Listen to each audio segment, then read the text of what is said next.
Everybody, first of all, I would like to thank TEDx IIM Raipur to invite me here to speak about myself and my sports achievements.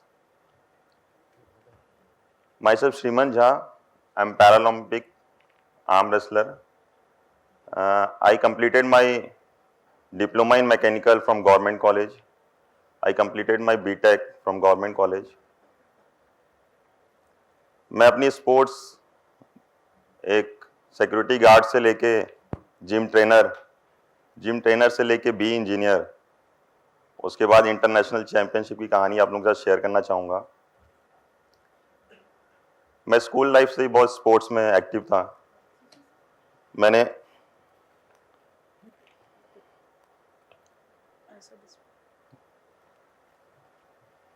अपना journey football में चालू किया था और जब मैं national team का selection था, छत्तीसगढ़ टीम सिलेक्शन होनी थी, तो ओवरऑल छत्तीसगढ़ से 250 प्लेयर्स आए हुए थे और भिलाई में उनका सिलेक्शन होना छत्तीसगढ़ टीम का।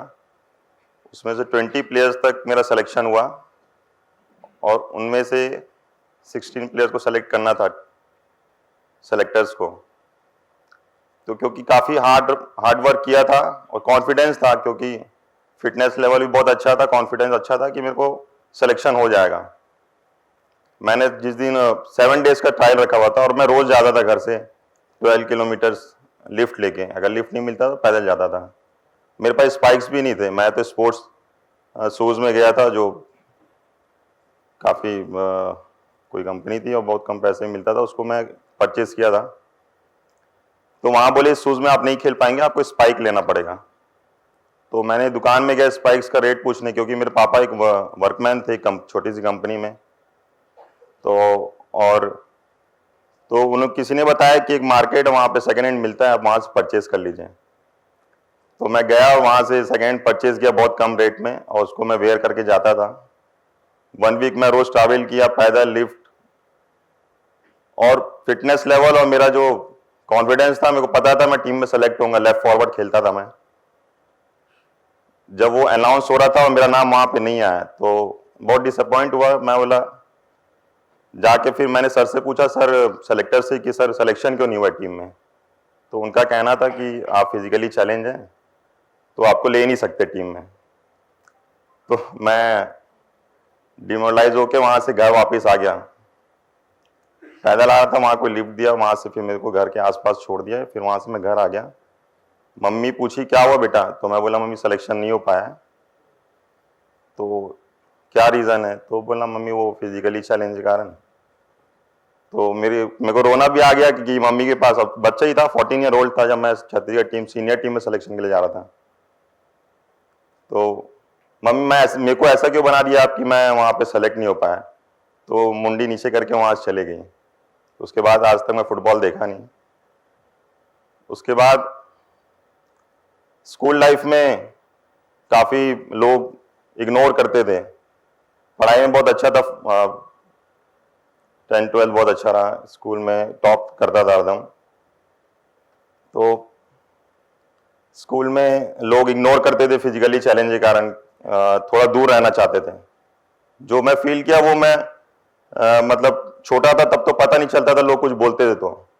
लेकिन जब जैसे जैसे बड़ा होता गया, स्कूल्स में लोग इग्नोर करना, बात नहीं करना, तो मेरे को उस समय समझ में आया कि अगर मेरे को क्योंकि एक गलत नज़र से देखते थे लोग, जो मैं फील करता था, तो मैंने उसी दिन ठान लिया था कि मेरे को एक अलग पर्सनैलिटी बनानी है और लोगों का जो नज़रिया है वो बदलना है, मेरे को कुछ अलग करके लाइफ में। फिर डिफेंस में बहुत जाने का इच्छा था मेरा।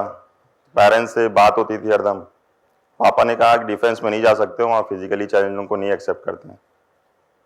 लेकिन बेटा आप मेहनत करो, और देश में जब हमारे देश के जब डिफेंस बॉर्डर पे जाके हमारे सेवा करते हैं 24 घंटा वहाँ पे रह के, तो आप भी देश के लिए कुछ अच्छा करें, देश का नाम रोशन करें। तो एक तो फीलिंग्स आ गई थी। और उसके बाद मैं जब जिम ज्वाइन किया, वहाँ मुझे बताया कि लोग कि आप पैरालंपिक में खेलिए।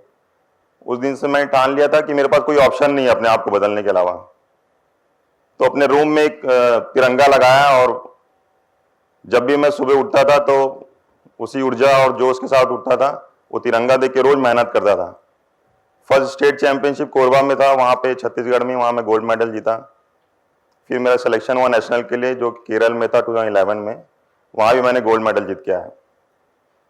2013 में मुझे मौका मिला इंडिया खेलने का, 2 साल मेरे पास था समय, तो मैंने बहुत ट्रेनिंग की और मैं मेहनत इसलिए करता था क्योंकि मेरे पास कोई ऑप्शन नहीं है अपने आप को बदलने के लिए और लोगों का नज़रिया बदलने के लिए। तो मैंने काफ़ी मेहनत किया और अपने आप को 2013 में जब मौका मिला जाने के लिए मेरे को, तो काफ़ी खुश हुआ। वहाँ से फ़ोन आया इंडिया एसोसिएशन की, आपको सिलेक्शन हुआ, आपको पोलैंड जाना है खेलने के लिए। तो फिर सिलेक्शन लेटर आया और मैं बहुत खुश हो गया। फिर स्पॉन्सरशिप के लिए प्रॉब्लम, फिर मैंने लोकल्स जो मिनिस्टर से वहाँ से फ़ोन आया कि हम पूरा सपोर्ट करेंगे, आप तैयारी करिए। मैंने गया उनके पास, हाँ सर वो जाना है एम्बेसी वीज़ा के लिए, सपोर्ट के लिए आप बोले थे। पूरे न्यूज़पेपर में भी, पूरे मीडिया चैनल्स में आ चुका था। तो उनके पास जाने के बाद उन्होंने कुछ अमाउंट्स मुझे दिया और बोले उसके अलावा हम कुछ नहीं कर पाएंगे। तो वहाँ से मैं डिमोलाइज होकर आ गया घर में। मम्मी को कहा, मम्मी मेरे को जाना है, मैं बहुत मेहनत किया हूँ, मैं ज़रूर मेडल जीत के आऊँगा वहाँ से। तो माँ ने कहा कि ठीक है बेटा, मैं अब तो मम्मी अपना वो मंगलसूत्र बेच दी, बोली ठीक है जाओ बेटा। तो वो बहुत चैलेंजिंग था मेरे लिए और वो काफ़ी न्यूज़पेपर्स में भी आया था उस समय। तो पहली बार जब मैं वो इंडिया खेलने के लिए पोलैंड गया था, वहाँ मैं इंडिया के लिए सिल्वर मेडल वहाँ से जीत के आया। तो काफ़ी प्राउड फील हुआ मम्मी को, पूरे पेरेंट्स, मेरे दोस्तों को। मतलब उसके बाद मैंने जब अपनी पढ़ाई की, कैंपस सिलेक्शन आया, तो जॉब के लिए जाना था। बहुत बड़ी बड़ी कंपनी की कैंपस सिलेक्शन आया, तो एक कंपनी में मेरा सिलेक्शन हुआ। मैं गया एचआर, वहाँ कुछ फॉर्मेलिटीज़ थे, फॉर्म हम भरवाने थे उनको, तो वो फॉर्मेलिटीज़ पूरा किया उन्होंने देखा कि आप फिजिकली चैलेंज हो, आपको हम नहीं ले सकते। और मैं बहुत खुश था क्योंकि मेरी मम्मी ने अपना ज्वेलरी बेच के मुझे खेलने भेजा था। और फर्स्ट नौकरी, मैं मतलब 20 ईयर ओल्ड था उस समय जब मेरा फर्स्ट जॉब लगा था। तो बहुत उम्मीद के साथ, बहुत खुशी के साथ जा रहा था कि अगर मेरी नौकरी यहाँ लगेगी और मेरी सैलरी जब मेरी आएगी तो मम्मी को मैं मंगलसूत्र बनवा दूंगा। तो वहाँ से उन्होंने मुझे इग्नोर कर दिया, बोलते हम नहीं ले पाएंगे आपको, फिजिकली चैलेंज इसलिए। तो वहाँ से मैं रिटर्न आ गया। वहाँ आने के बाद दुखी था बहुत कि फिर मेरे को वही चैलेंज फेस करना पड़ रहा है अपने लाइफ में। आज लाइफ में मैंने इतने सारे मेडल्स जीते और अच्छी कंपनीज में मैं एमएनसी में नौकरी कर रहा हूँ। बस यही स्टोरी है मेरे लाइफ का। और मैं आप लोगों को यही कहना चाहूँगा कि पेशेंस रखिए, मेहनत करते रहिए, सफलता आपको ज़रूर मिलेगी। Thank you so much.